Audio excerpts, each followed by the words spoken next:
مفتی طارق مسعود صاحب نے انجینئر محمد علی مرزا کے حوالے سے بیان جاری کر دیا۔ کیا کہا مفتی طارق مسعود صاحب نے انجینئر محمد علی مرزا کے قتل کے حوالے سے؟ سب سے پہلے آپ مفتی صاحب کا یہ کلپ سنیں، اس کے بعد اس کے اوپر کرتے ہیں بات۔ بسم اللہ الرحمن الرحیم۔ انجینئر علی مرزا سے جو ہمارے اختلافات ہیں، علماء کے اختلافات ہیں، وہ ساری دنیا کو معلوم ہے۔ اب ایک فتویٰ آیا ہے سامنے جو بڑا پھیلایا جا رہا ہے، ایک مولانا صاحب کی طرف سے فتویٰ دیا گیا کہ جی انجینئر صاحب کا قتل جائز ہے۔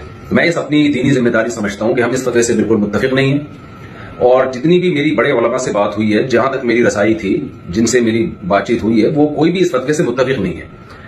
تو لوگ اس فتوے کو علماء کا متفقہ فیصلہ نہ سمجھیں، کیونکہ ہمارے ملک میں پہلے قتل و غارت بہت ہوئی ہے۔ یہ شرعاً کسی کو اجازت نہیں ہے اس کی کہ کسی بھی شخص کو اٹھ کے وہ قتل کر دے۔ انسانی جان کا قتل، چاہے وہ کسی بھی مسلک سے ہو، کسی بھی فرقے سے ہو، کسی بھی مذہب سے ہو، ہم اس کا قتل جائز نہیں سمجھتے۔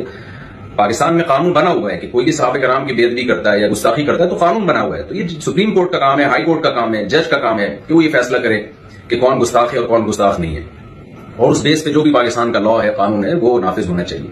لیکن یہ جو ایک فتویٰ دیا گیا ہے کہ جی اٹھ کے قتل کر دیا جائے، یہ بالکل ٹھیک نہیں ہے۔ میرے بیسیوں اختلافات ہیں انجینئر علی مرزا سے، میرے کیا اہل سنت والجماعت کے علماء۔ تو ناظرین، آپ نے مفتی صاحب کا یہ کلپ دیکھ لیا، تو کیا کہنا چاہیں گے آپ مفتی صاحب کے حوالے سے؟ کیا ان کا ایسا کرنا اور انجینئر محمد علی مرزا کا قتل کرنا جائز ہے کہ نہیں؟ اگر ویڈیو اچھی لگے تو چینل کو سبسکرائب، ویڈیو کو لائک اور کمنٹس باکس کے اندر اپنی رائے کا اظہار ضرور کریں۔